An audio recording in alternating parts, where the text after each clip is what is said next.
Hey guys, what's up? What's up? I got another video for you today. Today it's about whatever is happening at the school with critical race theory. And I think a lot of people have been warning people, don't go after suburban moms. Suburban moms are really important, especially for choosing specific left-wing people. But they have been pushing so much. No. Oh man, I love mommies. I love strong gangster mommies. Hey guys, remember to like, share and hit the bell button. YouTube is kinda special. Check your comments because they seems to be deleting them on my channel. And let's start with the video. The GOP has an opening in Virginia saying, quote, Youngkin put the suburbs back in play as Democrats leap left. Let's bring in our parent panel to react. Fairfax County, Virginia mom with Parents Defending Education, Azra Nomani. Florida mom with Moms for Liberty, Keisha King. And New York Post columnist and mom of three, Carol Mark. Azra, I'll start with you. You're there in Virginia. Is this an opportunity to recapture parents, moms in the suburbs? Wow. So, a lot of people discovered that these moms exist here in the suburbs, here in Virginia, just over the last few weeks. But I'll tell you, this began in the spring of 2020. There was a mama bear revolution that began then. And it was because of things like this little book called Woke Baby. Come on, people. The thing is, when people are in the suburbs and they manage to have fun in their life and they started becoming, you know what, I'm just gonna chill, have my life, become a full-time mom or a half-time mom or whatever. The fact that you manage to have peace, you are gonna defend that peace. But hey, liberals had to, well, left-wing at least, they had to mess it up with this woke baby. Babies don't think about wokeness, they just wanna have fun. This is super bad. They started coming after America's babies in this new activists and educrats that were trying to claim our kids. And so we have moms like Helen Miller, who wrote a letter in June 2020 that said she was hopping mad, and Suburban, who is now, speaking to the school board for the first time ever. Pete, it's a revolution right now that's happening in America, and it's absolutely going to define the election on Tuesday. Yeah, we will be watching. Carol, there's another election in New Jersey, a governor's race that's a lot tighter than people anticipated it would be. Do you think this is a movement that extends beyond, say, swing states and independents and suburbs into more blue areas where parents still want that kind of control? Well, it's funny, like Astra, I think this movement began during the pandemic when parents realized that their kids weren't really learning very much in school. I had so many parents reach out to me saying, like, when do they cover math and science and history and, the rest of it when they're learning about all these woke concepts like, critical race theory and gender issues and all this kind of stuff. So I think my big issue throughout this whole time has been that the Republicans had not capitalized on it. The Biden administration at this point is taking credit for opening schools when everybody knows that they stood in the way of schools opening. So I'd love to see Republicans all over the country capitalize on the idea that, it's not a radical concept. Parents care what their kids learn in school, and they should absolutely run on it in all the states. You're not educating these kids. You're not doing something about it. You only care how you can keep the kids safe in the vision of everybody around the world. Like the UN, I did this, bada beam, I put the mask on the kid. Okay, dude, I get what you're trying to do. But you're trying to keep the kids safe. You don't teach them anything, but you bother so much to teach them stuff that doesn't make any sense. So when the kid complains that I can't read, I can't do math or whatever, the first thing you're gonna blame it on is racism. So when the parents take their kids out of the school and be like, you know what, you're gonna go to private school and you're gonna be better.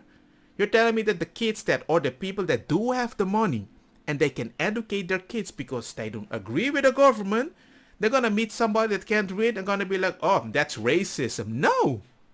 You decided that woke points is more important for kids and families that don't have the money to do that. You messed it up. But when you start messing with suburban people that actually do care what their kids learn compared to other people maybe in poor neighborhoods that don't really have a voice because they're fighting crime because that's not enough cops to keep them safe, we already know why.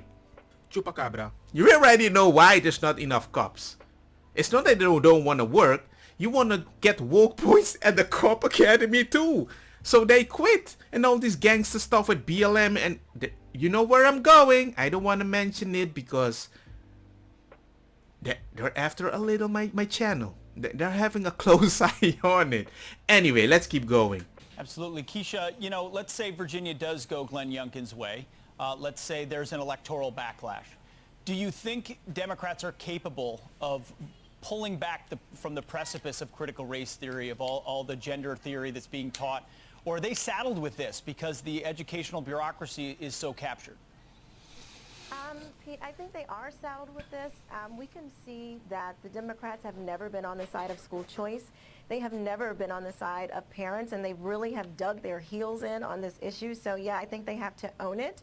And I think parents will continue to stand up regardless of what side you are on politically, because everyone knows that the best indicator of a child's educational outcome is when parents are involved. And so Democrats have put themselves in a corner where they have to live with that decision. And I think that Virginia and other states around the country are going to show that parents want to be involved. Azra, you're there in Virginia. Are we? Just so people remember, literally, for example, when something like very bad happens at school and you don't agree, as a parent, when you go complain, the school board actually says sometimes, I don't care what you think because I know what I'm doing for all the kids. But you don't ask the kid. You don't check with the kid. You're just doing something in general that you believe will educate your kid for the future. But you're not teaching them anything for the future. For example, if you go to the university and you have like social training or whatever for the future, and the kids got out of school and they can't even find the job, why the heck would you teach the kids so young? Why?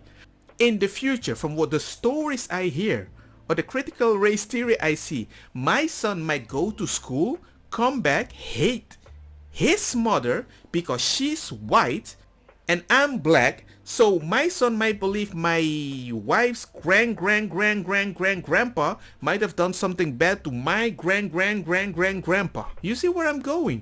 I don't want my son to even think that.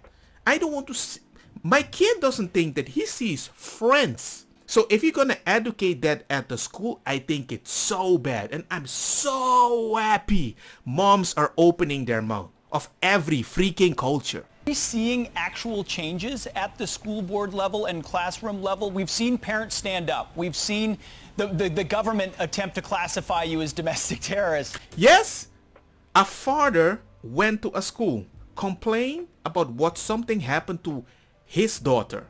The school didn't want to listen. The school said nothing ever happened about that. I'm like, whoa, what do you mean? My daughter had to go to the hospital.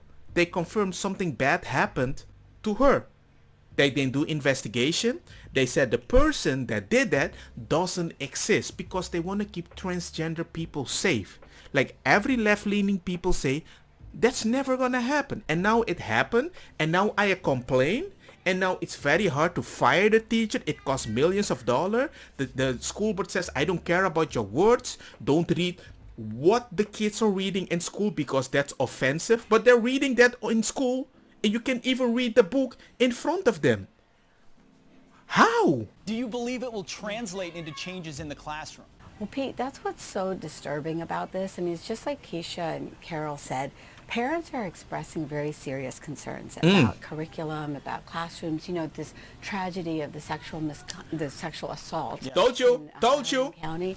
But unfortunately, what parents are facing is a big cover-up, you know, and unfortunately, just like Keisha said, the activists and the educrats are doubling down in their agenda. And so right now, for example, we see them spending millions of dollars on social and emotional learning surveys that are basically just Trojan horses for the entry of these controversial activist ideas. And so they need to really have a kind of conversation with themselves about the future that they want to have in our schools, because you know these mama bears aren't going anywhere. And so they need to really adjust their relationship with the parents, because they are right now silencing parents. Carol, a lot of this is about I really love this woman. These are strong, independent women. Women that would do anything against a school to defend their kids. parental. But we're speaking up. Good for you. Carol, a lot of this is about parental prerogative and choice. And we just saw an emergency authorization of McDonald's. for kids as young as 5.